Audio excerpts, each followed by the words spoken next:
Good afternoon and welcome to this session on researching your family history in Hampshire. Our first speaker is Elsa, who is the genealogist at the Society of Genealogists. She teaches regularly in the education program of the SOG and at other events around the country and overseas and conferences, but her real interest is in genealogy before 1837. Over to you, Elsa. Well, thank you. Thank you, everybody who's joining us live. And I'd like to welcome you to this collaboration between the Society of Genealogists, Hampshire Genealogical Society and Hampshire Archives, helping us learn about family history resources in all of our facilities. We'll also be learning how a vision of Britain through time and the Victoria County history can help us to do research in Hampshire too. The Society of Genealogists is the oldest and largest genealogical member society in the UK, and we seek to create a working genealogical research hub at our new premises in Wharf Road in London. We've been open there for about 2 years and we're just settling in. In general, the library and archive team concentrate on collecting resources relating on how to do genealogy. So you'd expect us to have all the guides, journals and periodicals and textbooks that are on our subject. We focus on what your ancestors did in their lives, collecting material relating to their occupational records, education, apprenticeship, military service, tax records, criminal records, poor law, newspapers, trade directories, ecclesiastical licenses, church court records, tombstones, etc., etc. We definitely look at what research has been done before. We collect and encourage people to write up their family histories. So we compile family histories, pedigrees, genealogy research notes and papers within our archive collections. And we also focus very much on the sources relating to where your ancestors lived, both for the UK and overseas. We look for genealogy resources and records, particularly for indexes, finding aids, copies and transcripts of vital records of birth, marriage and death, church baptisms, marriages and burials, census directories and other local records, which means we have a lot relating to Hampshire and all over the place. These subject areas can be found by using our library catalogue, which will give you access to tell you what's in the library, where we have our books, electronic and micromedia on and off the shelf. So in addition to using SOGCAT, the SOG library catalogue, as we're a family search affiliate partner, the family search catalogue can be a very useful way of finding what you can see at the Society of Genealogists. In addition to the library, we have an archive of manuscript, original documents, research papers and notes, special collections and our pedigrees, all of which are held off-site. And I'll explain how we can use the PDF finding aids on the website of the paper list to find what we have. We have an element of our holdings online for members on SOG Explore, some digitized records and collections, indexes, database, and indeed digitized books, which means it is really important to use the library pages of our website, where you'll find information about the library and shortcuts to making searches, because there's no one place that lists everything that you can find in the Society of Genealogists library. The Research Hub pages of the website tell you how to access our collections and visit the library if you want. It's not necessary to pre-book your visit, but if you are travelling a long distance and would like to reserve a library computer, for example, it's a good idea to pre-book. And there's information on how to book the visit and other information about visiting us on the Visit Us page. Access is free to SOG members, but non-members can pay a daily search fee. Not all of our collections are kept on site, so if you need to order collections, having identified them from the various catalogues or finding aids, we have to bring it in from off-site storage. Please give us at least a week's notice if you can, using the collections order form with details of author title, shelf mark, box number, etc., which you can find from the library catalogues or the finding aids. So in addition to visiting us information, you'll find quick links to the library catalogue, the archive finding aids, online resources and our collection guides. For those who can't personally visit the Society's premises in Wharf Road, the library pages have information about our limited search copy service and guidance on employing a professional researcher. We don't do professional research. We don't do research for you. However, obviously there's links to the professional researchers who can help you if needed. With so much information not on the open shelves, it is vital to use the library catalogue to identify what you want. And there are also shortcuts via the search tabs on the website, which show, and so it shows yellow when you're actually using the library catalogue. And while you can take the direct link here to do more sophisticated advanced searches and keyword searches of the catalogue, this search pathway through this box it uses the catalogue's default browse by subject search, and it's a good way to start, is to put in the name of a place where your ancestors come from to see what resources we might hold. Most genealogists know that sources are very much associated with the localities and places where our ancestors lived. The SOG groups everything according to the pre-1974 county boundary changes. So not only will we still retain the pre-1974 county and parish name in the catalogues and finding aids, as they largely were when our ancestors lived there, but we also keep, for example, home counties as they were before the creation of the London County Council in 1888, and areas from the historic county of Hampshire that passed to Dorset in 1974 remain firmly in Hampshire in our library and catalogue, as does the Isle of Wight. So Hampshire in our library includes the boroughs of Southampton, Portsmouth and Bournemouth. Christchurch remains Hampshire in our library catalogue. By places, it's usually the parishes where your ancestors lived. We tend to use the IHGS parish maps as published in the Phillimore Atlas and Index for our guide to the parishes, but other administrative units, such as registration district or hundred, can be useful search terms in the library catalogue too. A typical county holding within our collection will include published material, transcripts and index of records, as well as surrogate copies of original records, such as microfilms on fiche, for example. So general county-wide items for Hampshire will, for example, include county histories, pedigrees and genealogies, tax lists if it covers the whole county, such as half tax, or will indexes, finding aids and the records themselves. And I'll come back to will indexes in a minute.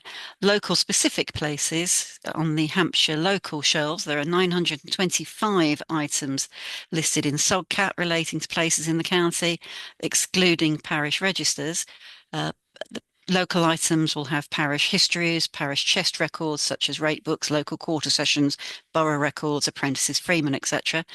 Church registers, a set of copies, transcripts, index and finding aids. There are about 1,570 items relating to parishes and parish registers in the county listed on SOGCAT, and that will include Church of England, christening of marriages and burial records, as well as records for nonconformists and other denominations. We have a large number of transcripts of monumental inscriptions, or MIs, from churchyards and cemeteries. There's about 464 items on SOGCAT, including many published by the Hampshire Genealogical Society or transcribed by our own members. All bound parish registers and monumental inscription transcripts formerly on the open Hampshire shelves are now scanned and made available as searchable PDFs to view in the library. That's why it's a good idea to order a computer if you want to look at MIs or parish register transcripts. We have a pilot project uploading the scanned monumental inscriptions onto our online members platform, SOG Explore, and actually we have just started and reached Hampshire, so there are a few Hampshire MIs have started to get online, and I'll explain about those in a minute.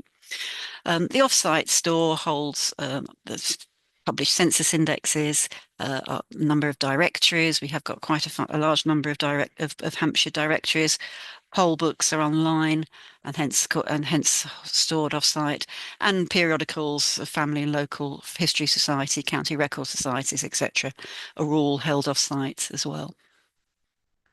So if you look at place term within the catalogue, you'll see that it's usually by parish, but then you might see registration district, ecclesiastical courts, hundreds will come up as well. So the catalogue suggests, for example, there are 31 items for Alton in Hampshire. And sorry, 34 items for Alton in Hampshire.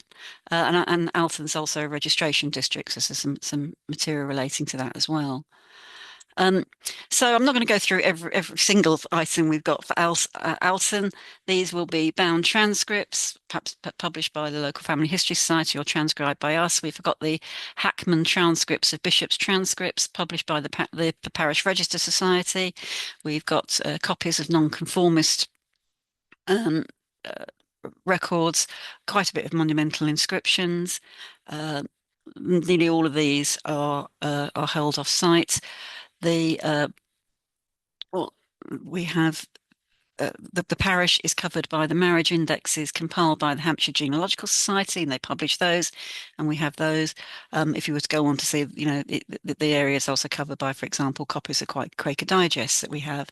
There's material relating to workhouses, Justice of Clark book. Sorry about that typo I just spotted. There's a free school in the parish. There's some information about local motor traders and clockmakers, as well as local histories and maps. So again, a good sort of local connection for the town. In addition to library access to the major genealogy websites, Ancestry, Find My Past, The Genealogist and My Heritage, etc., the Society of Genealogists is also a Family Search partner and affiliate library. The records have been scanned and digitised by Family Search and listed in the Family Search catalogue can usually be viewed at the Society. Increasingly, Family Search's full text is making previously unindexed or minimally indexed items a lot more accessible within the catalogued items viewable at the library, such as the church records, land tax, manor court rolls, all for Alton. In addition to parish records and monumental inscriptions, the local items can comprise things like local histories, local war biographies, parish chest records other than registers, church wardens' accounts, settlement certificates or vaccinations, or in this case, transcripts of the manorial court documents for Chill Bolton. This is a snapshot of just some of the many hundreds of items on the open shelves for local material from Hampshire at the Society. Interestingly, one of our members decided Celia Knowles' History of Spa, Sholt and Lainston needed a much better name index, so she went and compiled one, and we put that online for our members on SOG Explore. And the catalogue entry for that book does tell you that there's an index for that on SOG Data Online, which you have to be a member to watch it. So as well as thinking particularly about place, you can think more widely about the county, sort of general items covering the whole county rather than specific parishes. So I've got an example of just some of the general subject headings in the library catalogue. This can range from almanacs to the world wars. And so you might find that we have obviously the Victoria County histories, or someone's done work on printers, booksellers and library in the counties, or indeed a collection, a transcription of the ship money for the county from the 17th century. The general items include some manuscript notes by J.B. Whitmore, notes on Hampshire villages, lots of extracts and monumental inscriptions, and notes on families done in his Hampshire church notes. Again, because J.B. Whitmore is so well known in the genealogical world for his genealogical guide, it's nice to see his handwriting and his interest in the county. We seem to have an inordinate amount relating to county church court records and episcopal visitations made in the county of Hampshire. That's probably thanks to the work of Arthur J. Willis, who incidentally was a fellow of the Society. He did some magisterial indexing and extracting of church records from the Diocese of Winchester, not all of which he published, but we have his typescript notes at the Society on these Hampshire shelves. And he wrote an interesting overview of the records of the Diocese of Winchester in the March 1966 issue of the Genealogist magazine, which I still find quite useful. Hampshire General Family History would include, the fact that we have lots of members' interests published by the local county family histories and genealogical societies, guides to local family history resources in the local archives and at the University of Southampton Library. But it also indicates that we have published compiled family histories for or pedigrees for families within the county, such as those produced by William Berry in the county genealogies and pedigrees for the county of Hampshire. That is actually scanned and made online for SOG members to view on SOG Explore. You can browse it there, or it is actually included in indexed in George Marshall's The Genealogist's Guide, which is also on SOG Explore, and that actually tells us that in various Hampshire genealogies there is a pedigree for the family of Rennell, again, which can be found with it online on SOG Explore. And again, if you search the library catalogue by surname, you might find compiled single family histories for families from Hampshire. We have about 9,000 compiled family histories in the Society's collection. These are currently being scanned to view in digital form at the SOG, and they will be online at a future date. But it does mean it's saving a considerable amount of shelf space in the library. The Society of Genealogists has all the indexes and finding aids to establish if a will exists before 1858 within the county, along with many abstracts and copies of the documents in our document collection, or indeed where the original records have been scanned and digitised by family search and are viewable at the Society of Genealogists library. And here's some of the large numbers of will abstracts that are on the open shelves as well, and the general shelves. The county is well served by very active and flourishing local record and family history societies. So our periodicals include the local Family History Society journals, including the Hampshire Genealogical Society Journal, Hampshire Family Historian, and the Isle of Wight Family History Society Journal. Local record societies include the Hampshire Record Series, the Hampshire Antiquarian Naturalist, Hampshire Notes and Queries, the Alton Papers, Andover History and Archaeological Society, Portsmouth Papers, Fareham. I kind of gave up looking at that after that list. Not always a complete run, but quite often pretty substantial, and latterly quite well listed in the catalogue. So again, one way of sort of is actually searching. If you use the word search, it will search across the contents that we're putting in the library catalogue for the various periodicals as well. So moving away from books on the shelves, we can go to our manuscript collections, and we have what we call the topographical document collection. These are documents relating to places rather than looking at them primarily by name. So there's a rather large collection of deeds and documents and mortgages relating to, I'm going to forget what the parish itself is now. However, they all are listed in the archive finding aid. Oh, Alresford, I think is what it is, was the parish those documents came from. And again, if you look at the archive finding aids, you'll find that will give you a link to the card index for the special collections, the name index to the document collection, and the report, the contents of the topographical collection, which there are about 12 of boxes for Hampshire, and they're all listed box by box, folder by folder in the topographical collection paper lists, which have been scanned and put online in anticipation of a new online archive catalogue, which we're using behind the scenes, but not yet available to view. Also, amongst the archive finding aids, you'll find our inventory of the rolled pedigrees. We have thousands of rolled pedigrees compiled by our members in the pre-digital age. These have all been scanned, and we're indexing them by making abstracts as GEDCOM files. And so if you look at the inventory, it does tell you, for example, there is a pedigree for the family of Annett of Hertfordshire, taken from actually the Annett Small collection within the special collections. Often these roll pedigrees are on very large pieces of paper.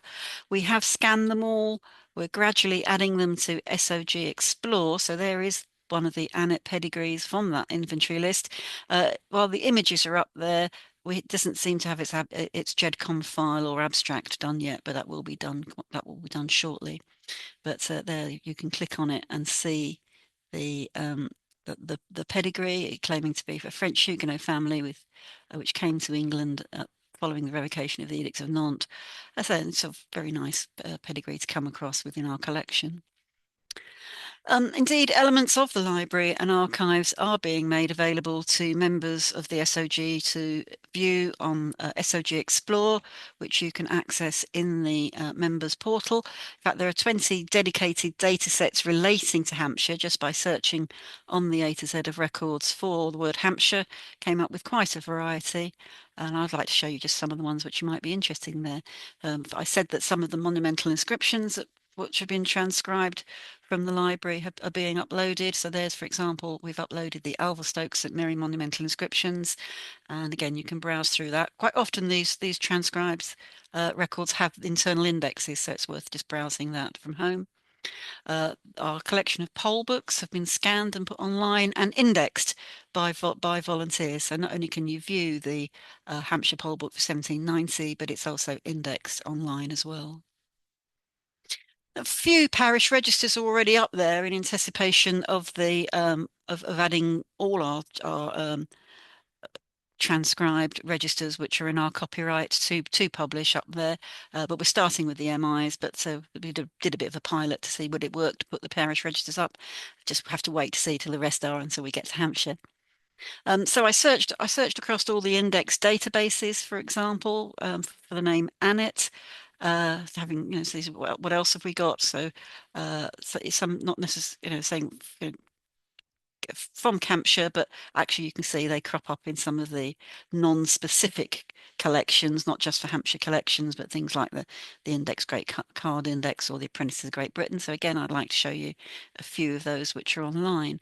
So there's the Great Card Index. The Great Card Index is a bit of an SOG miscellany and a lucky dip to see what was indexed in the early years of the Society of Genealogists. So here's an entry, let me blow that up a bit, for 1632 relating to Robert Annet, taken from the Manorial Court Book for Highclere. Again, there's an entry from there. One of our first major indexing projects was the tax levied on apprenticeships. These records actually found by SOG members in the 1920s and arranged for transfer to the then PRO, indexed by two lady typists who were engaged expressly for the purposes. And we published it as Apprentices of Great Britain, finally finishing the index in time for the centenary celebrations in 2011 and putting the index online. The Civil Service Evidences of Age is one of the collections of original records deposited at the SOG, partly because nobody else wanted them. So we often step in as a record officer's last resort.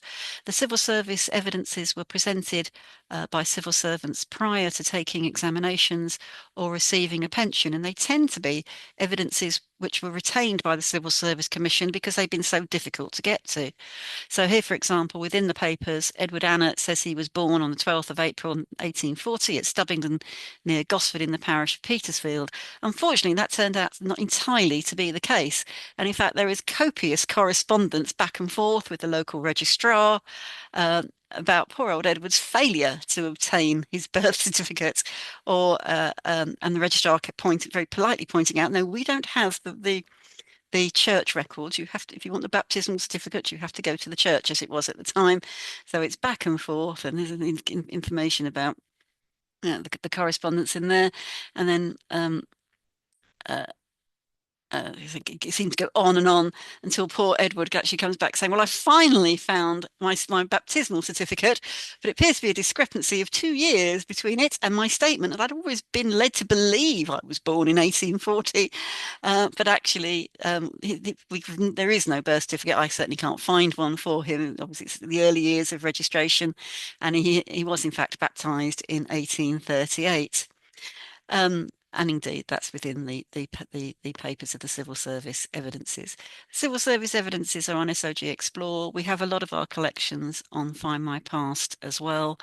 So again, I hope you've enjoyed seeing some of the stories about Hampshire people from the collections at the Society of Genealogists Library, which I think you think are remarkably diverse and quite vast. So I hope we can welcome you to the Society at some point.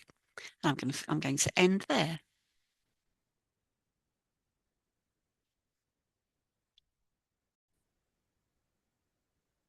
Right.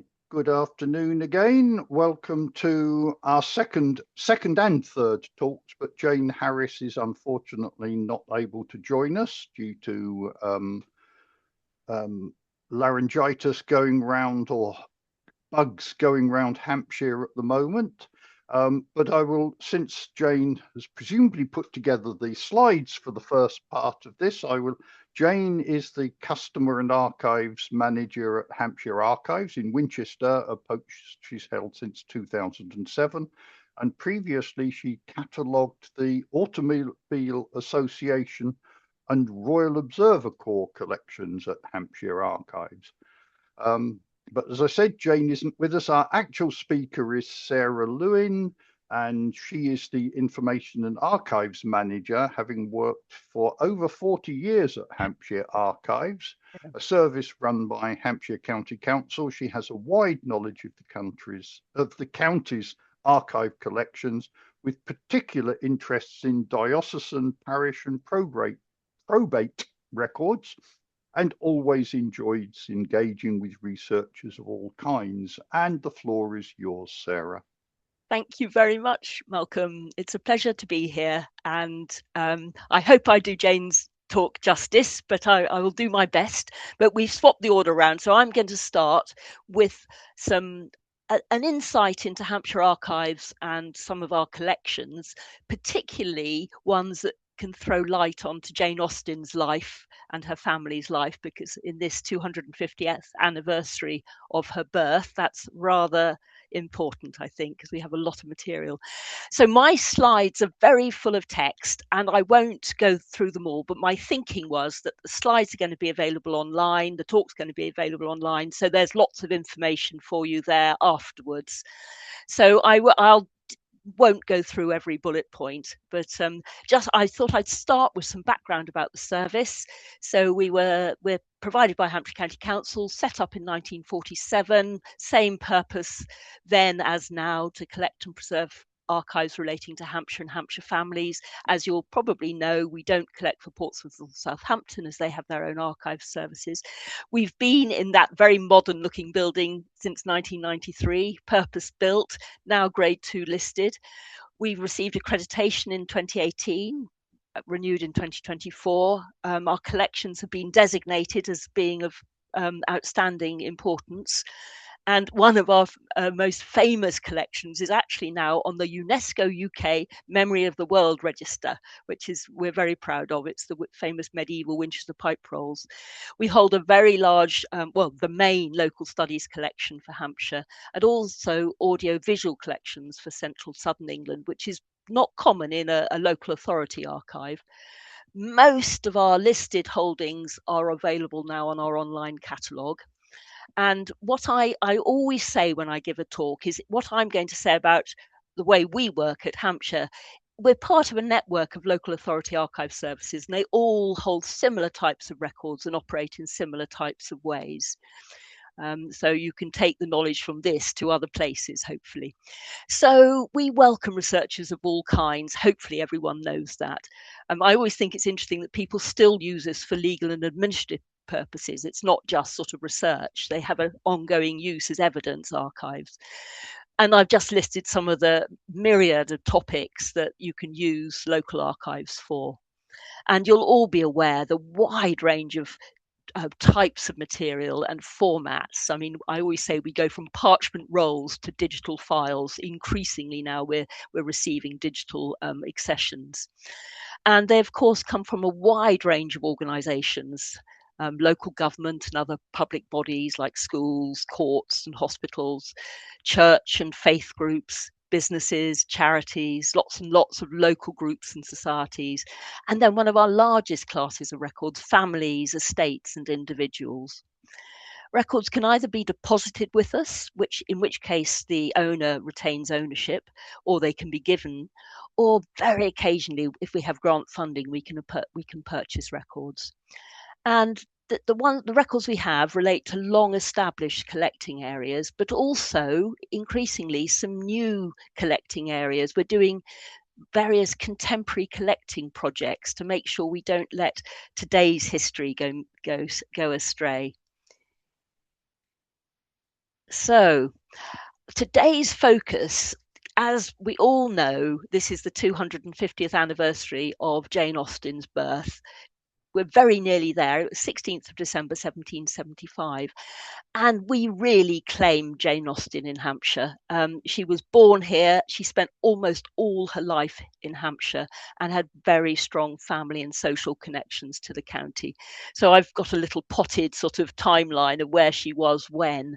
So a long chunk at Steventon, then moved to Bath for a few years, then back to Southampton for a few years, and then for the remainder of her life at Chawton near Alton. And what I want to stress is she was a writer, an amazing writer, but also a Hampshire person with a family and family history. And the sorts of records that you find references to her in, you'll find references to any Hampshire person, though she obviously comes from a more well-to-do sort of gentry background. But so what I'm going to do is reveal something about the collections we have here, but using them to show aspects of Jane Austen's life and her family's life. And looking at a range of the collections we have, not everything, but sort of diocesan, parish, estate and family, some business, some charity, and topographical records. So I'm going to introduce some of those collections, but focus particularly on examples which relate to Jane Austen and her family. So to start with, and Elsa mentioned the work of A.J. Willis on diocesan records, and he did an amazing amount. And actually, it was the first collection I really ever catalogued, using a lot of his work. So the diocesan records are one of my favourite collections. It's one of our largest and most important collections. The records date right back to 1282 and up to the present day, and shed light on the lives of clergy and ordinary people, and on church buildings and property. And of course, Jane Austen's father and two of her brothers, James and Henry Thomas, were clergy, and their careers, alongside those of thousands of other clergy, can be traced in the official records of Winchester Diocese. So here on this example, we have on 11th of November 1761, George Austen is appointed rector of Steventon, and he's presented to the benefice by his cousin Thomas Knight. And then on the next slide, one of Jane's brothers, Henry Thomas, these are his ordination papers, because we have over 2,000 little bundles of 18th and 19th century ordination papers listed by Willis, I should say. And a rare survival is an actual letter that he's written to the bishop, explaining why he's a candidate for holy orders at a more advanced stage of life than is for the most part usual. And he it's a 3 or 4 page letter, which actually is a potted biography of Henry Thomas Austen up until 1816. And he explains how he joined the militia in 1793, and then a bank which failed, which he blamed on the mismanagement of the partners, and then he turns to ordination. As well as holding diocesan records, as the Diocesan Record Office for Winchester Diocese, we also, of course, hold parish records for most parishes in the county, and it excludes the areas around Portsmouth and Southampton and the northeast of the county. So we have parish records for Steventon and Chawton, both of the sort of Jane Austen parishes, if you like. As you'll know, they can date right back to the 1530s, continue right up to the present day. And it's not just registers. People shouldn't forget there's such a wealth of local history and family history material in overseers, church wardens' records, etc. And I'll say more about it, but of course the registers dating up to 1921 are now available on Ancestry. So this being Jane's birth year, I just had to show you the entry of recording her baptism on the 17th of December 1775 from the Steventon Parish Register. The parchment hasn't taken the ink very well, so it's a very faint entry. But so you can see Jane, daughter of the Reverend Mr. George Austen, rector of this parish, and Cassandra, his wife, was privately baptized December the 17th. And then at the foot of the page, George Austen, rector, has signed. Rather more legible is this wonderful, well, it's very small writing. And this is perhaps very well known that Jane Austen sort of sneaked into her father's vestry, I would imagine, and entered 3 fictitious marriage entries in about 1790, we think, marrying herself off to 3 very different persons, someone who sounds quite posh from London, and then someone from Liverpool, Edmund Arthur William Mortimer, and then a rather more ordinary Jack Smith and Jane Smith. So this is on the standard pro forma at the front of the Steventon marriage register. But I find the next slide even more exciting, because here is Jane Austen as a Steventon parishioner witnessing 3 marriages. In her own hand, she's written her signature. She's a witness alongside her sister Cassandra in 1792, alongside Mary Lloyd, who in 1796, and Mary began to become her sister-in-law, marrying her brother James Austen in 1797. So there's Mary Lloyd. And then here, this is the last one in the register, just before they moved to Bath. And her father, George Austen's handwriting has become very shaky. And she's a witness to a quite an ordinary Steventon marriage, I would imagine, between Joseph Barley and Mary Wilkins.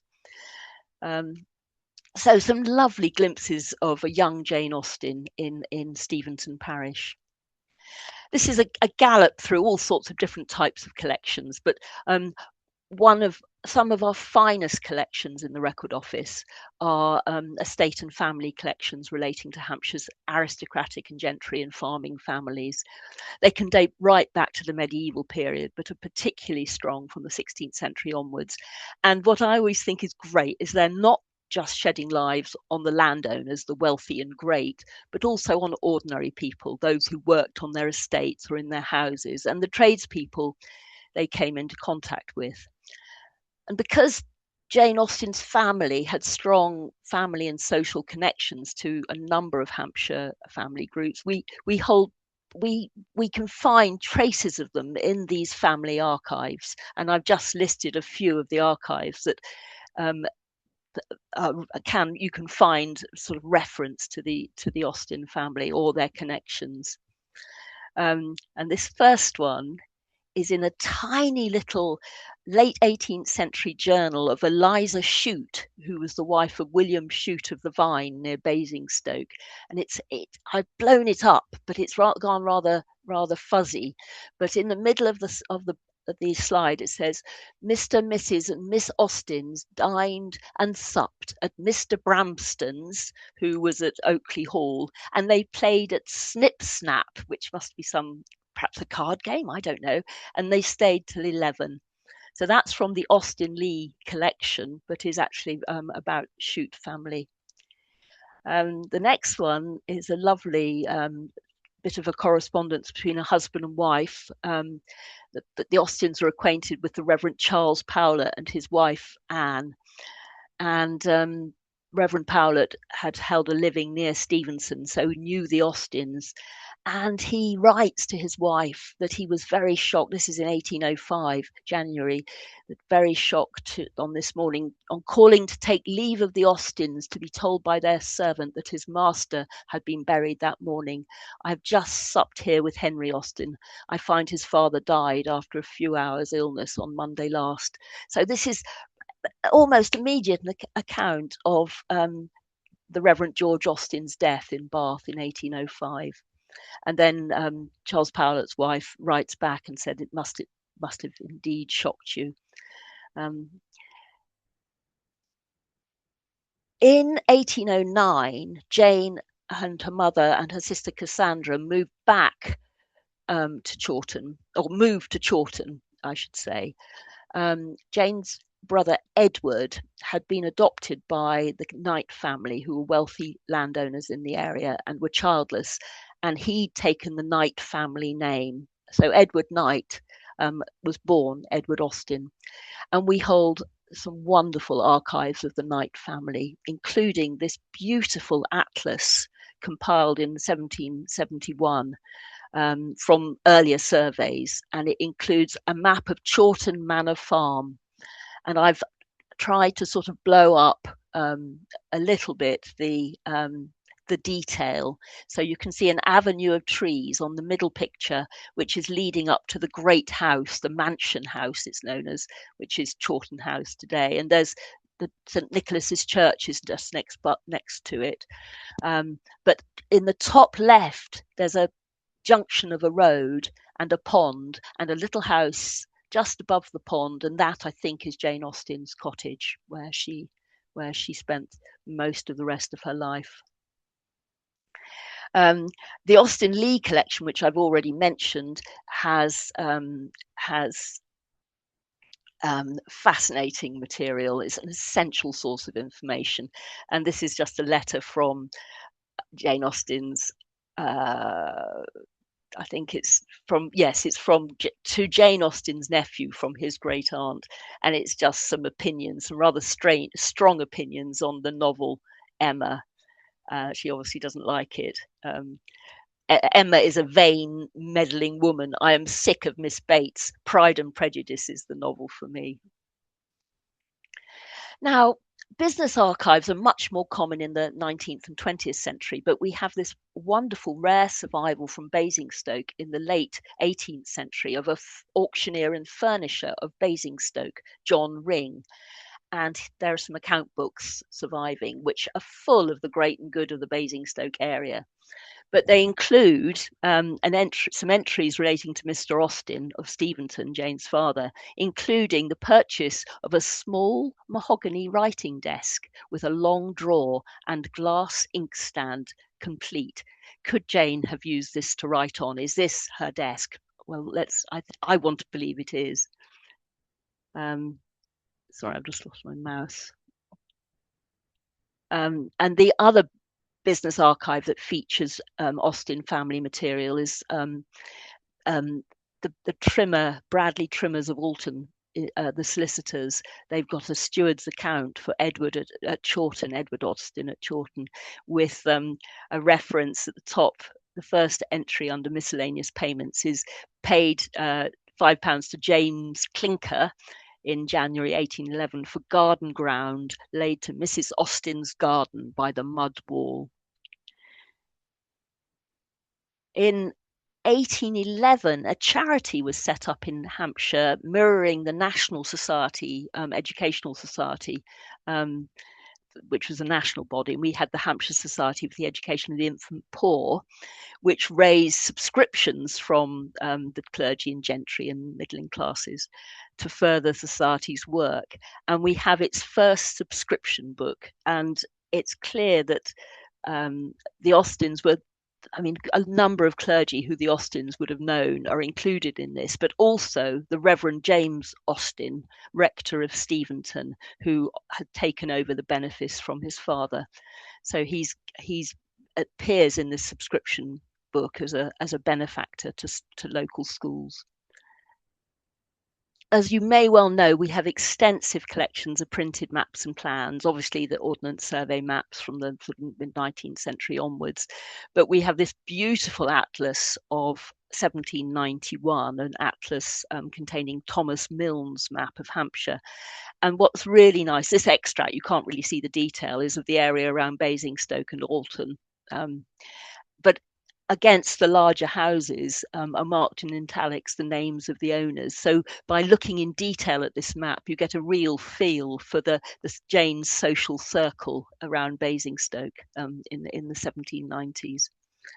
We also have lovely collections of prints, drawings and watercolours, and I just have picked out two. One is the Marquis of Lansdowne's castle, which Jane describes in a letter as a fantastic edifice, and they lived very near this castle, which was a sort of modern folly really for them. And then and also this beautiful watercolour of Netley Abbey, which they visited in 1807 for a picnic. And it's taken from a lovely group of sketches that we've got from the early 19th century by this Reverend David Thomas Powell. So this has been a real canter through some sources that we have, typical holdings of a local record office, if you like, but ones that shed light on the life of Jane Austen. All of the documents that I've mentioned, I've included references in the bottom, at the bottom of the caption. And so if you were to go onto our website, you could find more detail about them by putting those references into our catalogue. So please do look at our catalogue, do explore it. And also, more generally, our website, and do come and visit us, because we'd love to see you there.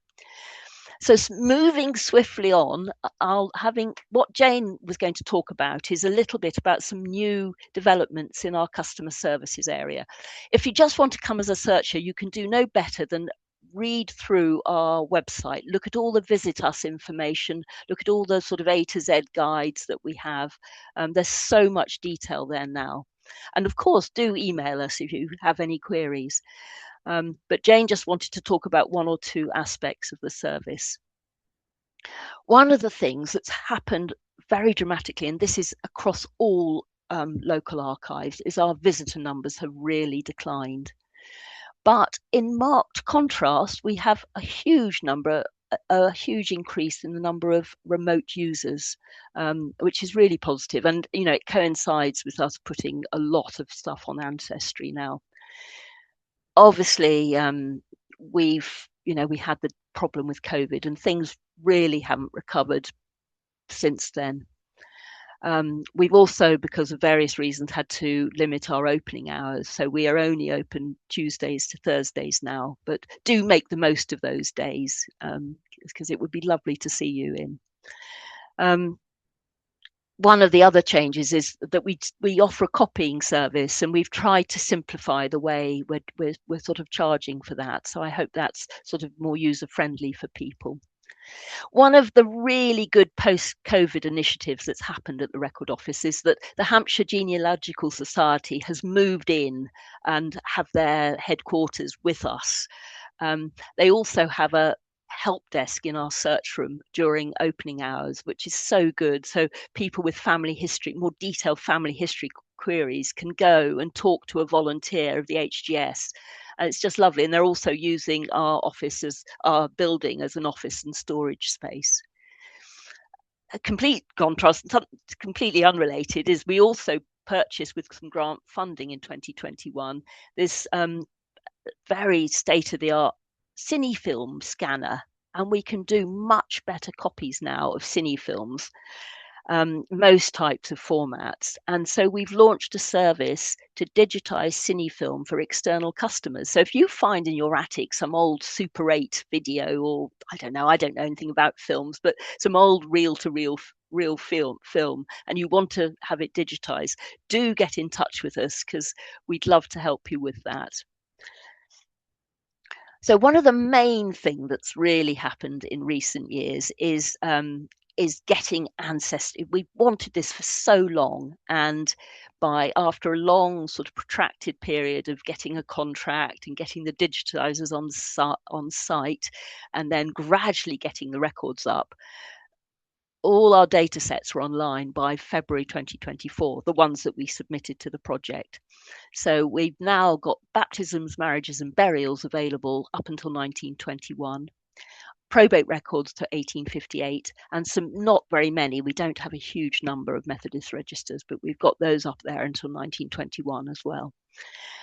And I think Jane did some calculations and worked out we've got 7.7 million Hampshire and Isle of Wight records on Ancestry, and we're getting around 3 million hits a year, which is just wonderful news for us. It's such an accessible source, and obviously you can consult it for free in Hampshire Record Office and in Hampshire libraries as well.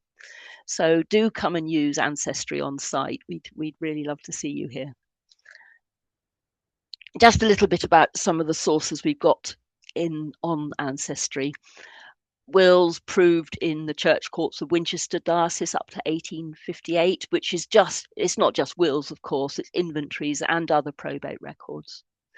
And it covers Hampshire and the Isle of Wight, which is important. And it's searchable on Ancestry via the index that we'd prepared before. And so they were able to upload our index and marry the images to our index entries. So that's been really good, a really good piece of working with Ancestry. We've also got as I've mentioned, Hampshire Parish registers up to 1921 online. They don't include the registers for Portsmouth and the wider area around Portsmouth, or Southampton, or the northeast corner of Hampshire, which are in Guildford diocese, obviously. But they do include registers for Bournemouth and Christchurch, which is now in Dorset, but was in Hampshire, obviously. These were indexed by Ancestry, and you can use the Ancestry index. Something we find particularly useful is the Browse This Collection feature, which allows you to work through a whole register. So you could select the 1737 to 1812 register for Steventon and find Jane Austen's baptism, but you can do it sort of as if you were looking through the original page by page. And we're finding that the quality of the reproduction is very good. Another source we had added were bishops' transcripts, which you probably all know about, copies of baptisms, marriages and burials sent by vicars to the Bishop of Winchester. They only really survive in Hampshire pretty much 1780 to about 1880, and there are gaps, but the benefit is that we hold bishops' transcripts for Portsmouth, Southampton and the Isle of Wight, so there are we've been able to fill gaps where we haven't got the original registers, and they're filed under the parish register data sets. On our Jane has very helpfully provided a table, which I'm reproducing here, of what sources are now online, which captures it very succinctly, I think. Just some other new initiatives are, if we're used to using our old online catalogue, that has now been replaced after 25 years. And we launched our new system on the 1st of September this year. It's got over 1 million catalogue descriptions. It's searchable now via web browsers, and it's got some additional features. You can find a record of interest and send an email asking a question about it from within the system. And if you want, you can register on the system and book and choose documents in advance of your visit. So you can actually order documents at home now, which you couldn't do with our old system. And then you can, of course, order more documents when you're on site. And we haven't really explored this very much yet, but we can use the new catalogue to highlight our sources on a variety of themes and add more digital content. We're beginning to do that. The other piece of news is that we've now got a born digital archives system for preserving archives that started off life electronically. And we're going to sort of hopefully use more and more in the future. So that is a whistle-stop tour through some new insights into, it's some insights into our collections, hopefully, and also what's new in the search room, as it were. Just a few more things that are going to be happening is we're going to be putting some cemetery registers online, some newspapers, we hope, through Ancestry, tithe maps and awards, and also, again, as I mentioned, some born digital archives. So thank you very much, and I hope that's been useful and interesting. And as I say, the slides, they're full and detailed, but hopefully we'll have a longer life than just this half an hour talk. Thanks very much.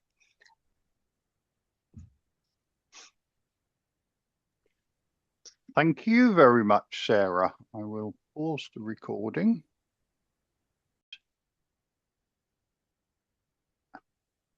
So our next speaker is Fiona Ranger, who's always been fascinated by history and nature.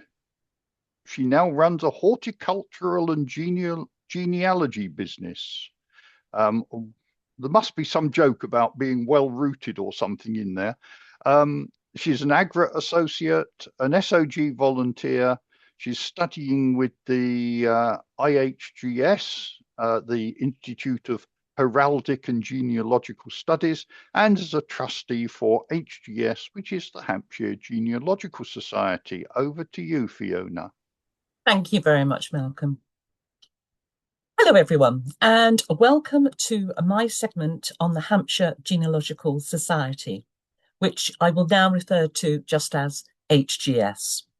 I'm Fiona Ranger. I'm the bookstall manager, the liaison officer, and one of the conference organisers for HGS. It's a particularly fitting month to talk about our county as we celebrate the 250th anniversary of Jane Austen's birth.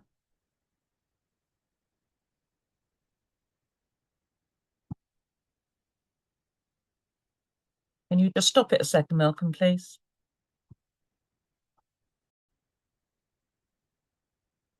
Hampshire is the 9th largest county in England.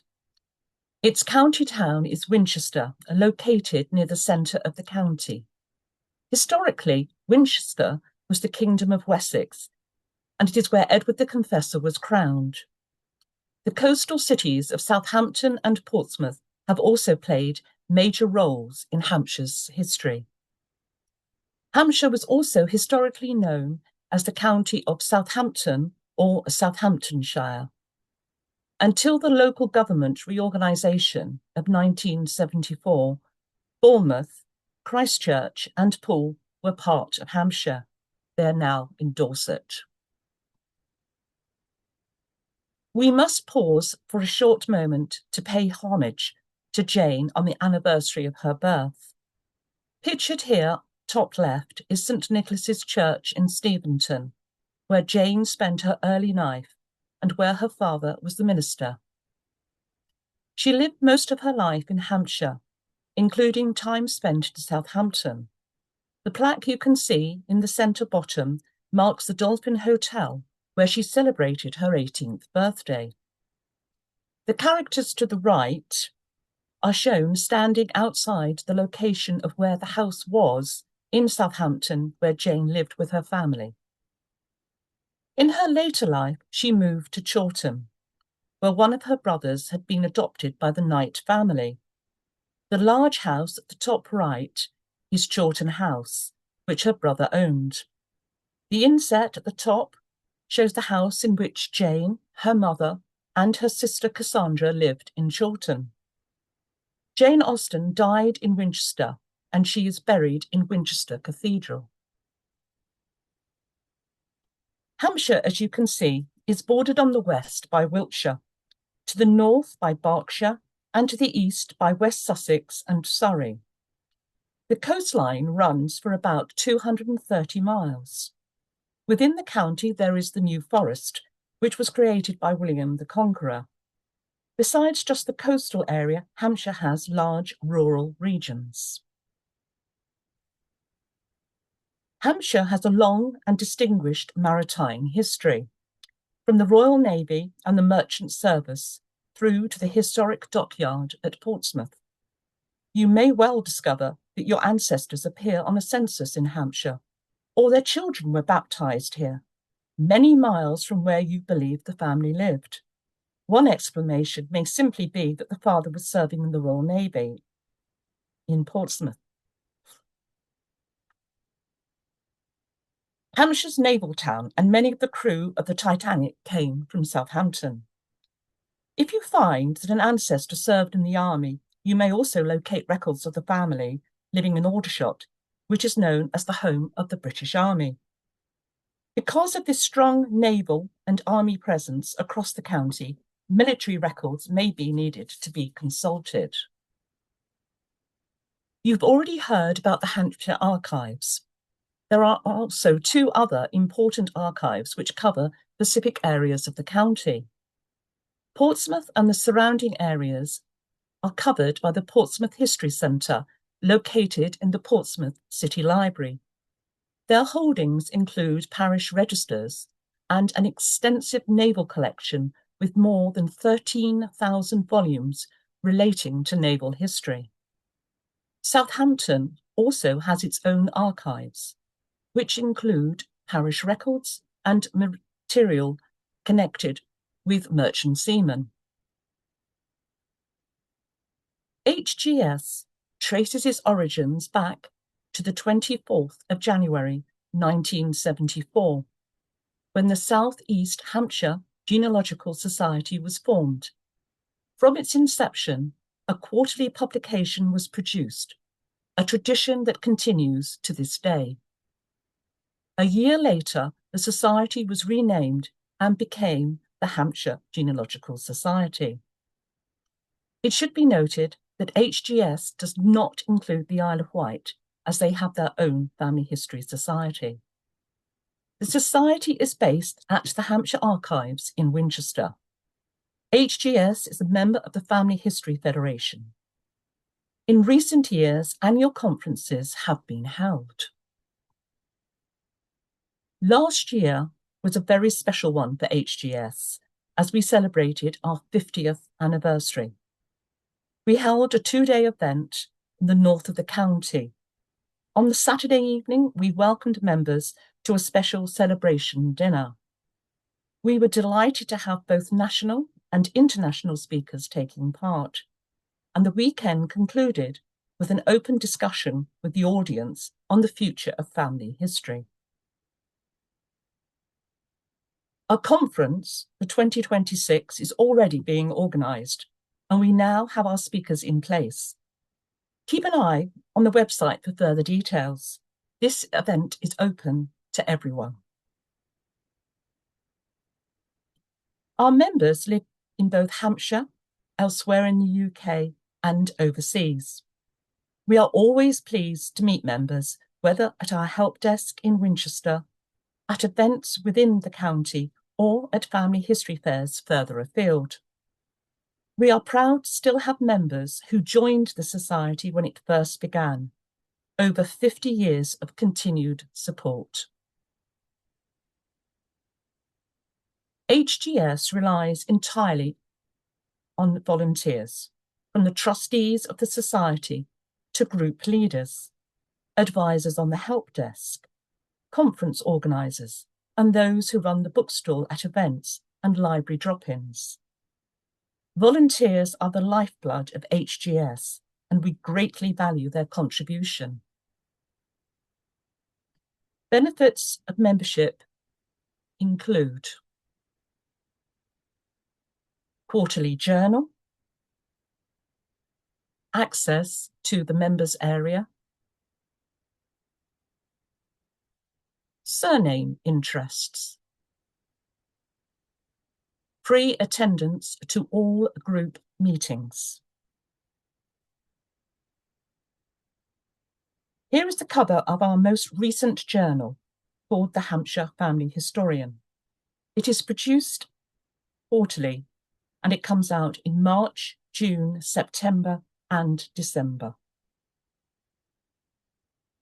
The A5 bound journal contains regular features and articles written by members. Members can opt for either an e-journal or a printed journal. Back issues are available to view in the members area of the website. From next year, we are encouraging our members to write an article by introducing a theme each quarter. We are also introducing some new features. These will include grave concerns and Fiona's findings. Guess who's doing that one? Within the members area, we offer many transcriptions. These include the Will's Beneficiary Index, which is especially useful because it notes the relationships between the beneficiaries and the testator. In addition, members can also access bankruptcy records, criminal register transcripts, records of Britons dying overseas, and the muster roll of the 2nd Battalion of the Hampshire Regiment. The Surname Interest Index is made up of information supplied by members. Members can submit, update, view, and revise their individual surname interests, either online or by contacting HGS directly. These interests are published quarterly in the journal. Members can reach out to the membership secretary or the surname interest coordinator to connect with other potential family members. HGS run 8 in-person group meetings, which meet within Hampshire, and they meet most months of the year. You can see from the list where they are held.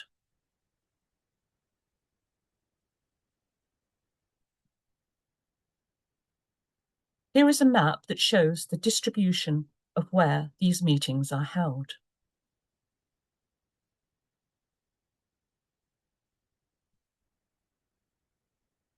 Joining a group enables members to meet, share, learn, and exchange ideas.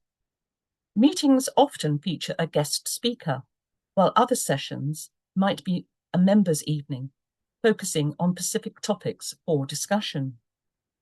Groups also organise visits, which could include trips to archives, museums, or local villages. All members are welcome to attend any of the 8 groups meetings and are free of charge. You could even visit all 8 groups within a single month. Details of when and where each group meets can be found on our website, with individual contact forms for each group. During the winter months, groups usually hold their meetings via Zoom, allowing speakers from out of county or abroad to join. Any member can request to attend these online meetings. Often these meetings are recorded, and these recordings are available for a period of time on our website in the members area. During COVID, we created 2 new groups, the National Group and the International Group. The National Group was initially established for members living outside of Hampshire, while the International Group was for those based abroad. Meetings for these groups are held in alternate months. After COVID restrictions were lifted, we continued these groups to keep members from further afield connected and to help them feel part of HGS. Nowadays, any member can request a Zoom link to attend these meetings. Talks for the International Group in 2026 have already been organised. They include topics such as immigration from Britain during the mid to the late 19th century, the rise of nonconformity, and the Mayflower Pilgrims.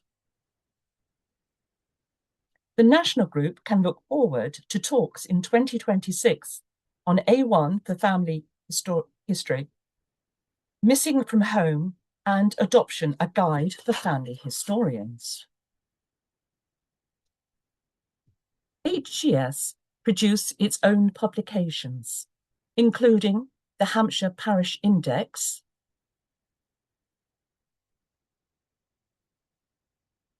CDs for baptisms, marriages, and burials. We also have monumental inscriptions for many cemeteries across the country, and we publish a range of village booklets.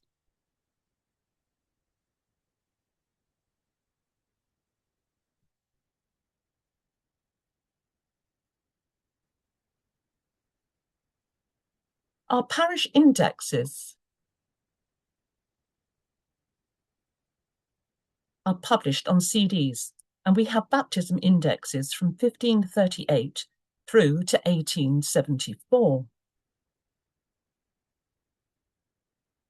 Marriage indexes from 1538 to 1837, and burial indexes from 1400 to 1865.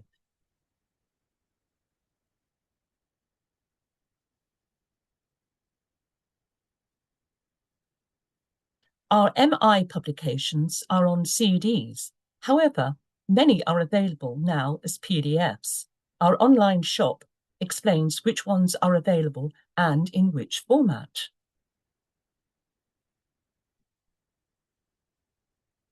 We have over 100 village booklets. Our newest edition was for Steventon this year. Besides our groups across the county and talks for national and international members, we actively engage with the wider family history community by attending events. Our bookstore regularly attends national family history fairs across the country, and we also participate in local events within Hampshire. We're always keen to find new venues to attend, especially during the annual Heritage Week in September. In addition, we take part in online family history fairs. Several of our groups also hold library sessions, offering advice to both members and non-members on a drop-in basis each month. The bookstall has been very active this year. We attended family history shows at Malvern, Kempton Park, Bristol, Bournemouth, Sturminster Newton, as well as some smaller local events. We ensure we have a good supply of our own publications alongside other books. At these events, we offer guidance and support to visitors. Queries that cannot be answered on the spot are submitted to our research team. We often have local members volunteering to help on the day. We always enjoy meeting people in person. Looking ahead, 2026 is shaping up to be another busy year. We have already booked places at upcoming shows, including the Goons Conference in Portsmouth.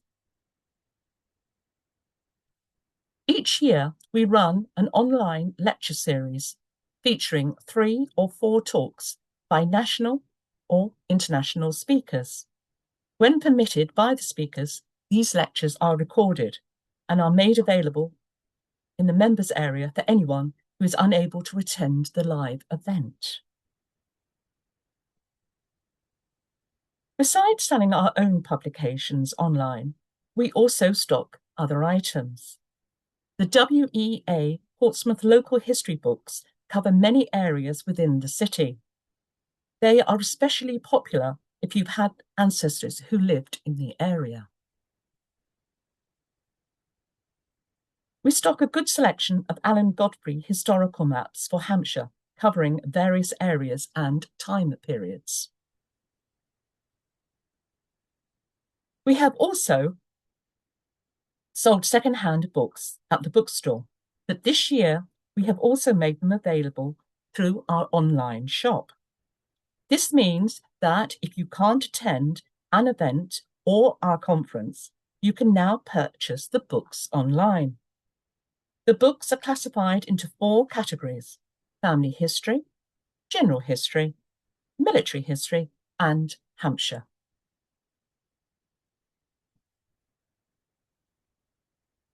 This year, we have also been selling several booklets relating to Jane Austen. The 3 pictured on the left were written by Jane Hurst, one of our members. We have also 2 village booklets covering areas where Jane Austen lived: Steventon, which I previously mentioned, and Chorlton. We also sell many of the Eve McGoughlin guides, and we are now pleased to announce that we can also supply a lot of the Family History Federation books via our online shop. Excuse me jumping in, Fiona. Yes. I think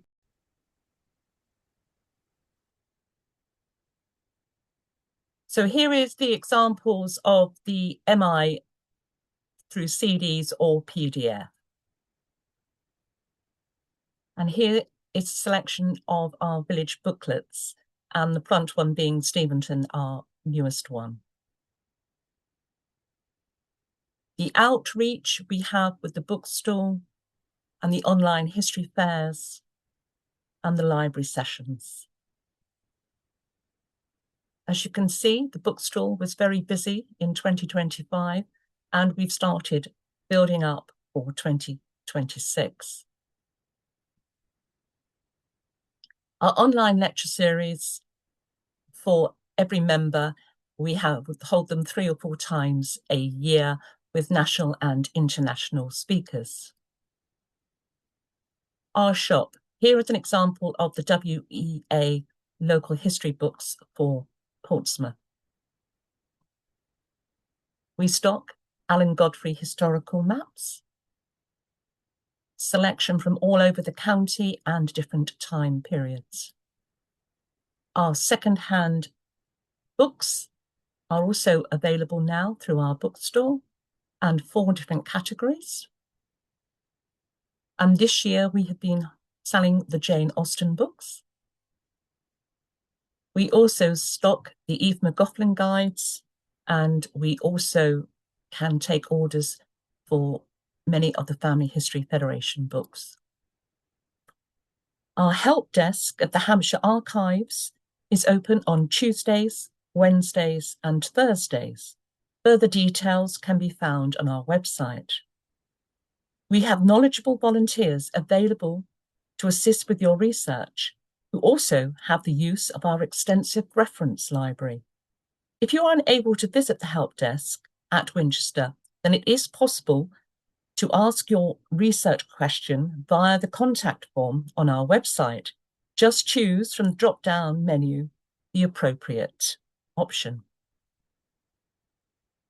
The HGS Reference Library catalogue contains over 3,000 entries and can be searched online. The collection includes books, directories, maps, and photographs. If there is an item you wish to consult, you can request it in advance to be made available during your visit to our help desk. Our website is a gateway to the information about the groups, the online shop, articles, and the members area. The front page has a ticker tape that highlights details of upcoming events and meetings. We have a very active Facebook page with over 2,000 followers. Our posts include factual information, updates on HGS events and meetings, and other popular items such as Saturday Smiles. We have a Blue Sky account which will become fully operational in 2026. So please take a look and please start following us. Thank you for listening. I hope I've given you a good insight into what HGS can offer, especially if you choose to become a member. If you would like to join, just visit our website and select membership. There are several payment options available. I look forward to meeting you either in person or through Zoom. Thank you.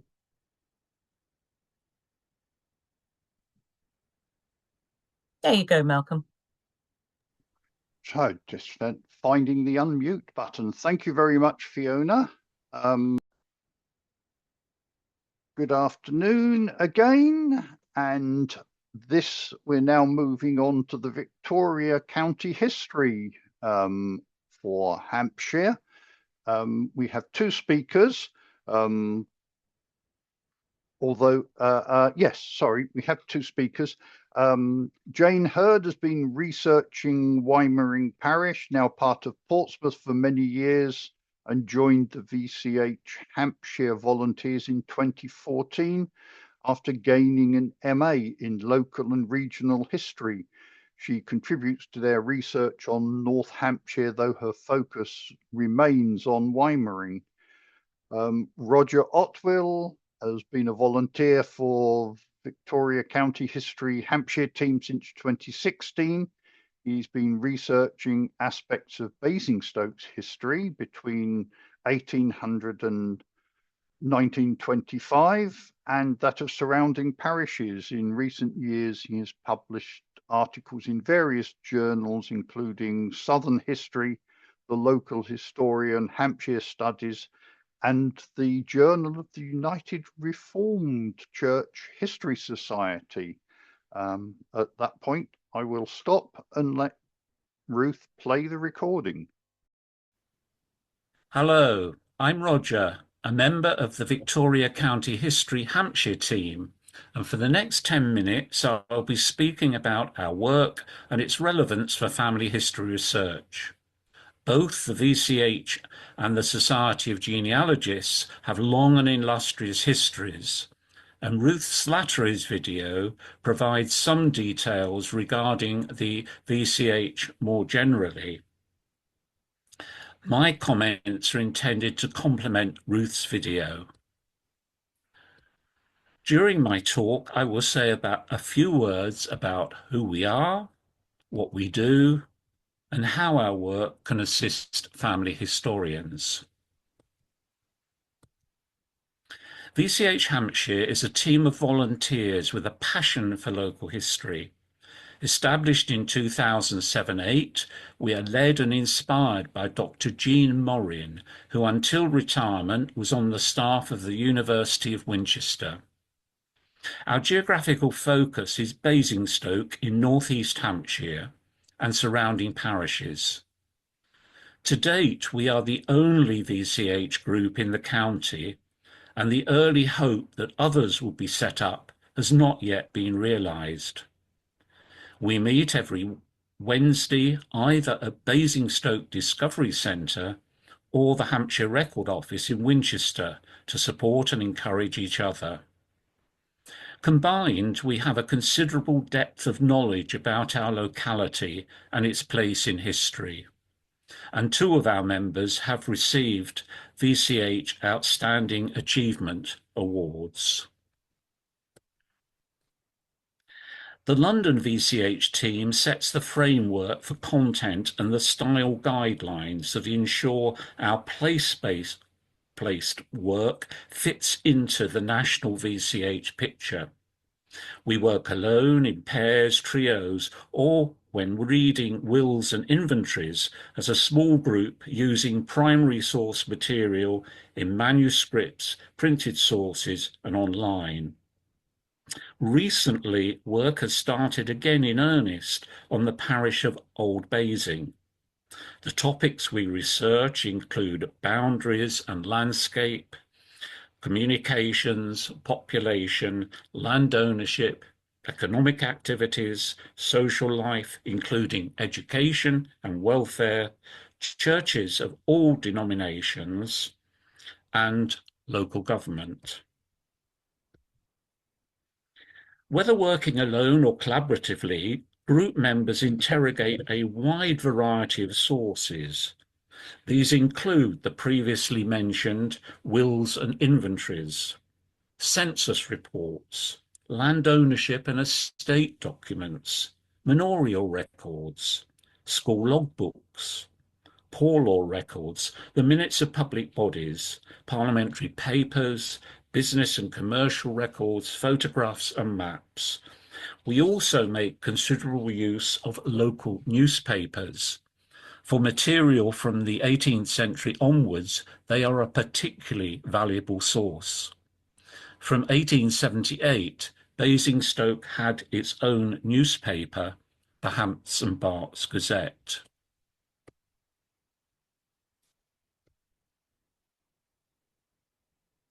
We publish the results of our research in print with our ever-expanding series of parish histories known as shorts, covering Maple Durwell, Steventon, where Jane Austen spent much of her early life, medieval Basingstoke, Cliddesden and Farley Wallop, Dummer and Kempshop, and our latest publication, Basingstoke Reinvented, from 1800 to 1925, with Heriard soon to follow.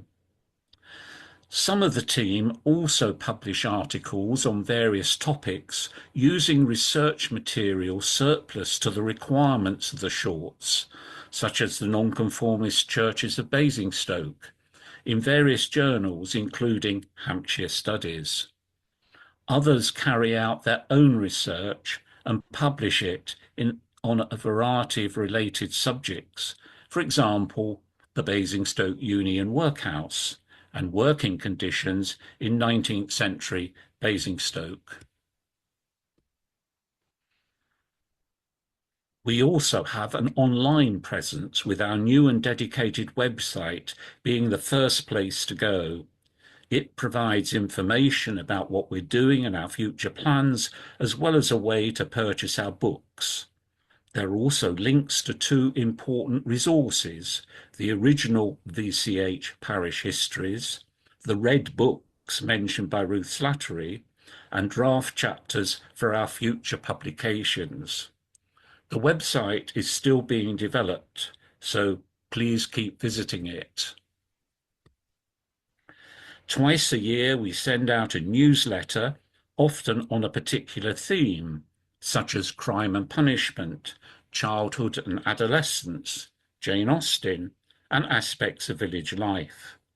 They can all be downloaded free of charge from our website, where you can also sign up to receive them as they are issued. In addition, our Facebook page features short articles based on our research, but may not be available anywhere else. So, how can we assist family historians? We would suggest there are three main ways. First, our shorts have detailed and reliable information about the places where our forebears lived, providing the geographical, economic, and social context for their lives. Such histories are showing how diverse conditions were at the local level compared to those commonly accepted, as well as the similarities between communities. This is of growing importance as the boundary between family and local history becomes increasingly blurred, with family historians seeking to learn more about the communities in which their predecessors lived, their lifestyles, where they worked, and the organizations they belonged to. At the same time, local historians are focusing increasingly on the lives and contributions of ordinary folk who were the majority of our ancestors. Second, although much of our research focuses on groups and whole communities, inevitably in doing so, we encounter many individuals who played a part in shaping the life of their village or town, or can shed light on what was happening at the grassroots. In highlighting their presence and activities, we are conscious that this is likely to be of interest to their descendants. Here I want to provide a couple of illustrations. In the autumn 2024 newsletter, an item about May's Brewery in Basingstoke mentions the pattern of long service with the brewing company in the 19th and well into the 20th centuries, with examples from several families, such as Thomas and William Sims and the Goodyears. In addition, a couple of us have been researching 6 noteworthy women who contributed to the history of late Victorian and Edwardian Basingstoke: Elizabeth Seeley, Alice Blatch, Edith Ellen Mitchell, Sarah Jane Wallace, Catherine Edney, and Harriet Stanton Blatch. Thirdly, the sources used by the VCH team might also be of value to family historians. One in particular is the previously mentioned wills. Because they are the records of named people, these are a ready-made resource for family history. Indeed, we may even have read, deciphered, and interpreted those of ancestors of members of the Society of Genealogists. Unfortunately, our transcriptions are no longer available online, but we still have them. And if we have covered a parish in which you're interested, you can get in touch with us through our website. And similarly, if you have an interest in another source we have used.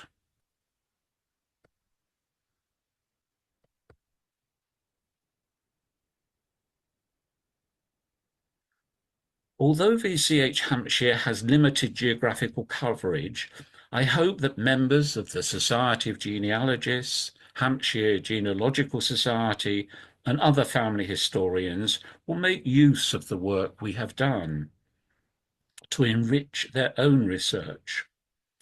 Opportunities for learning from each other are increasing with respect to, for example, biographical material, and that relating to employment. We can benefit from supporting each other in constructing narratives that bring the past to life and in helping to navigate what has been characterized as a foreign country. Please keep abreast of what we're doing via our website and newsletters. Thank you. So, welcome to our last talk this afternoon of Hampshire from the Vision of Britain site. Paula, I will introduce, although she's lost her voice, so won't be actually talking with us. Dr. Paula Orcott is a senior research associate at the University of Portsmouth and a contributor to the local history website, A Vision of Britain Through Time. Humphrey Southall is a professor of historical geography at the University of Portsmouth and contributor again to the local history website, A Vision of Britain Through Time. So I'll pass the floor to you, Humphrey, for our final talk. Thank you. I should begin by apologising. As you can probably hear, although I've got more of a voice than Paula, I've still got a problem. Right. So what is Vision of Britain?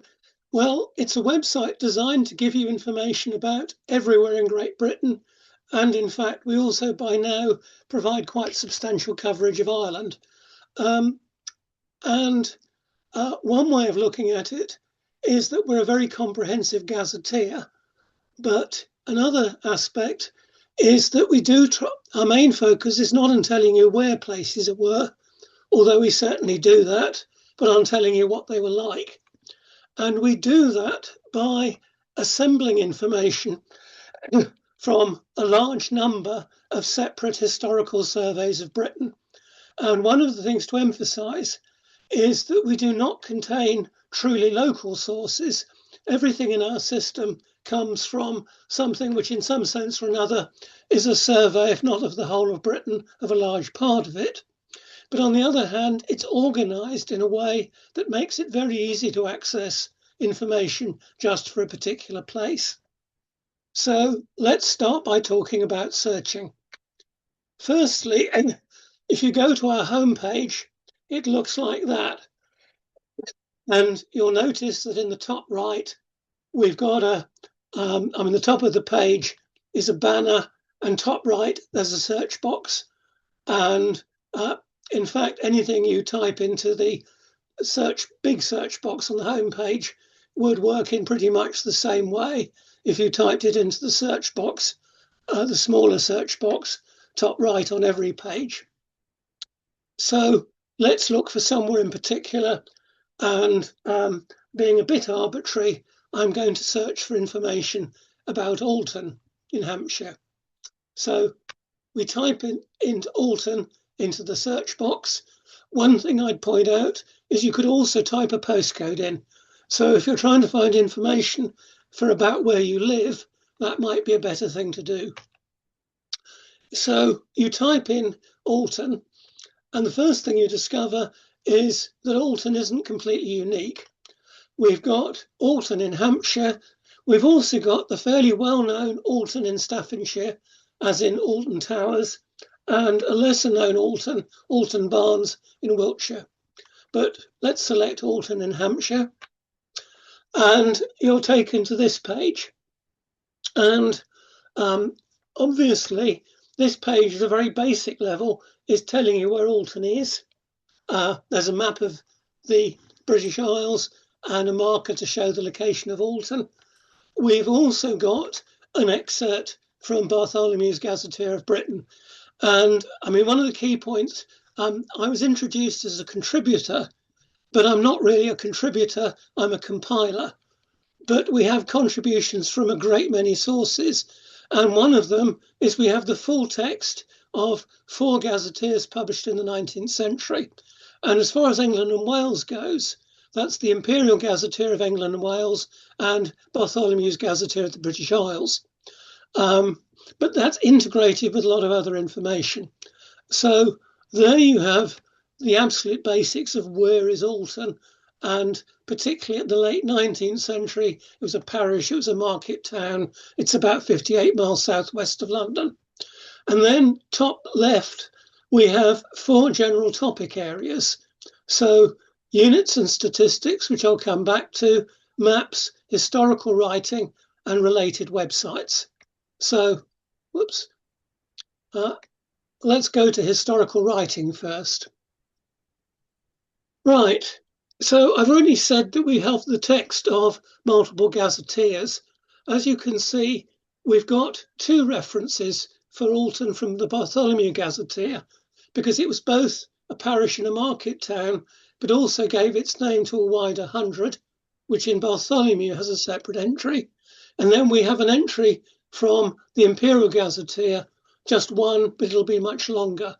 We've also picked up that there's an entry for somewhere called Thedden Grange, which is a seat, somebody's mansion, somewhere within the parish of Alton.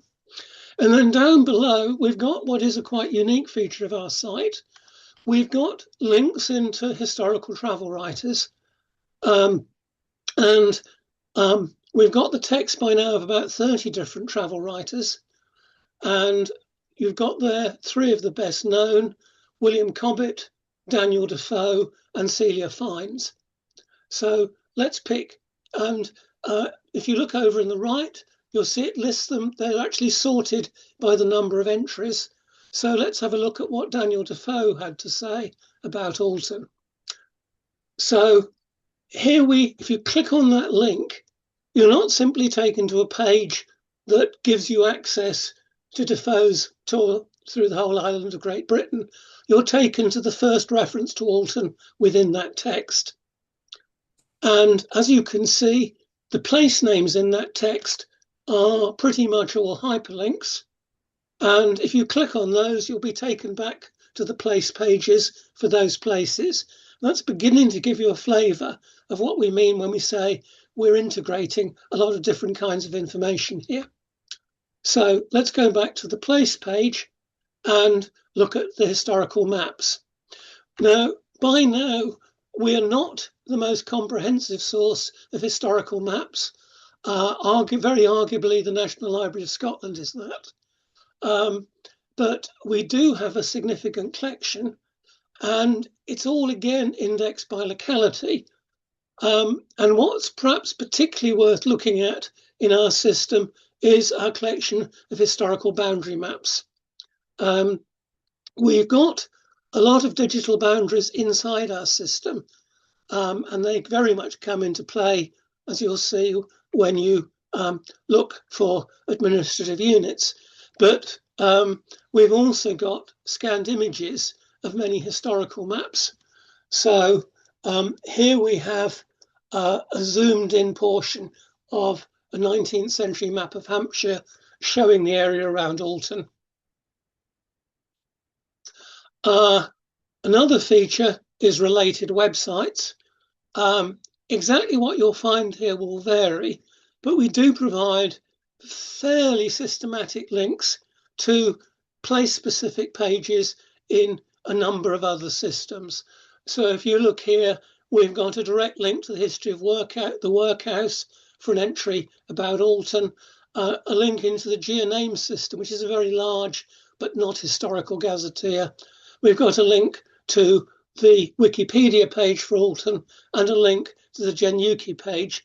And this is one of the reasons why we may be one of the first places to look when you're trying to find out about a particular place, because we give you links to other resources.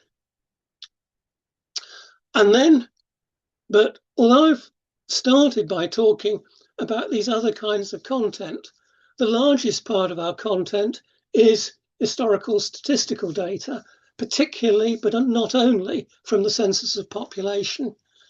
And we give you access to it in 2 ways. One is we provide access to information for a great many historical units, but we also provide it for modern areas where we've actually redistricted the historical statistics to enable us to present long-run time series. So if you click on that big link, Alton Through Time, what you'll be taken to is a page, in fact, about East Hampshire District, which is the local authority now covering the area of Alton.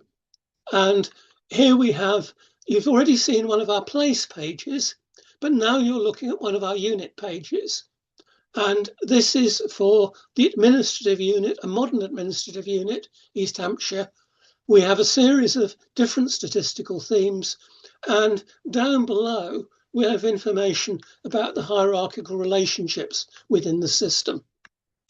So if we look starting at East Hampshire and look at industry statistics, we have a number of different topics. We've got graphs showing the total number employed in all industries. This is an area that's actually grown quite rapidly. And you'll notice that's a time series graph that goes all the way from 1841 to 2021. You will not find runs of census data that long anywhere else. And the information is presented both as graphs and as tables. So that's what happens if you click on the Austen through time. It gives you a simple view of a quite big area for which we can present quite coherent long-run statistics. But we also give you access to a great deal of information about various more detailed and more historical units. So if we click on that units and statistics link up in the top left of the place page, you're taken to this. Now, this is kind of complicated, and what you're looking at is quite a long list. As you can see over on the right, there's a scroll bar there, and you're only seeing the top half. So what you're seeing now is when we list extended, that basically means these are modern units, but for which we've got historical time series going back in time. And in particular, we've got statistics there for the built-up area of Alton. That's something we've added quite recently. These are built-up areas as defined by the Office of National Statistics. And because Alton is too big to be just a single ward, and it's too small to be a local authority in its own right, we now do provide time series for these built-up areas. We've also got data for a number of different wards within Alton. But if you scroll down that list, I rather regret I don't actually have a screenshot of it being scrolled down, because you'd then see there are a lot of historical units. But one of them, you'd then see, for example, that we have data for the registration district of Alton. So this is something that existed between 1835 and 1930. And here we have data taken from the 1861 census report, as well as a map showing the boundaries of the registration district of Alton. I pointed out earlier that you can type a postcode into our homepage, into our search boxes as well. And if you do that, it will tell you which, for example, registration district that address was part of. If you click on a historical maps in a particular way that's explained on the pages, the same thing works. So if you're not sure what historical unit to look at for family records, this by itself is a useful tool. Here we have data for the 20th century on the urban district of Alton, which existed between 1894 and 1974. There's a massive amount of information in the system, and for any town, like even quite small ones like Alton, you'll discover that there are a whole series of different administrative units that existed at different dates covering it. Something I've not mentioned so far, but we do also, in fact, hold another kind of administrative unit. We have a lot of data for parliamentary constituencies, and for those we have the voting, how many votes each party got in each general election all the way back to 1832, but including 2024 as well.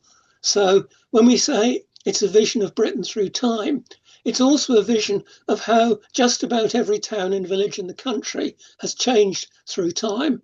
And when we speak about time, we're particularly talking about roughly the last 2 centuries.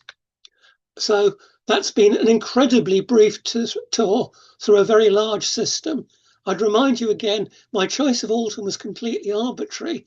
Pretty much everything here would have worked for everywhere else in England and Wales, and with some variation for anywhere in Scotland or Ireland.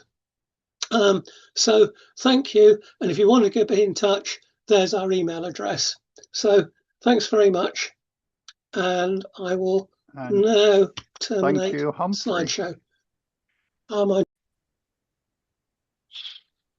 So, well, thank you. I will again thank all our speakers. We have a couple of hands raised. If you want to raise your hand, we are recording at the moment. So if you don't want to appear on the recording, then please put your question into chat. If you're happy to be on the recording, then the first question from the first hand up, I think, is Julie's. Malcolm, it was for Sarah. I think it was quite early on in the chat, so I think you missed it. It was just regarding, are the archives actually speaking to Ancestry at all about the abominable transcriptions they've done? I have lost count of the amount that I have corrected for Andover and the parishes around it. They are just awful. Yeah, it's difficult, obviously. I mean, we've had some communication with them, but I think there's not much. I think they rely on users to correct, as far as I understand on that. It's just an awful lot more corrections needed than other record sets, as I've found. Ah, okay. That's helpful feedback. But I can feed that into our project, if you like. Thank you. Right, April. Thank you, Malcolm. I just wanted to make a comment that we also have in the record office and on the help desk in Winchester now a copy of the National Burial Index, so that if anyone comes in quite convinced that their ancestors have been buried in a particular village and they then find, of course, that they're not buried there, that they can double check on the National Burial Index to see if they might be in an adjoining parish. All right, thank you. And Hilary has her hand up as well. Yeah. To add to what Julie said, I have had problems with the wills on Ancestry in as much as they have they're in the right year, but when you go to look on the index, you bring somebody up in the index and the image that came up is not for that particular person because they've partway through that section, they've misindexed it. I did tell them, I don't know if they've corrected it because I haven't been back to them for quite a long time, and I actually saved the ones that I was interested in. But so this is the Hampshire wills, is it? This is Hampshire wills, yeah, that have been on Ancestry for quite a while. There was a problem, and I don't know whether it was a specific year or whether it was a general problem. I think we did have some problems with some specific years, and I think they're in the process of being corrected possibly. But if you wanted to email our general inquiries, have you emailed us or Ancestry? I think I emailed Ancestry to tell them that it was misindexed because it was obvious that one will somewhere had gone out, got knocked out of place, and it knocked the rest of the index after that. So well, do write into us if on our website there's a contact us thing, and we can see what the problem is, and it might be that we can talk to Ancestry, so do let us know. Yeah, I'll have a look and try and find out which one it was. It's a while since I looked at it. And I think that brings us to Jill as the last hand raised. Hello, thank you. My great-grandfather was in the Ecclesiastical Survey of 1851, was the manager, although he was a farmer, he was the manager of the Independent Chapel in Wootton St. Lawrence. I haven't managed to find any records. I mean, possibly they don't exist, but I was just wondering if anybody had any clue as to where I might look. Yes, I mean, we haven't obviously got such good holdings of non-conformist records as we have of Church of England records, No. and often I think they probably don't survive. Again, you could write in and see. You've tried searching our online catalogue?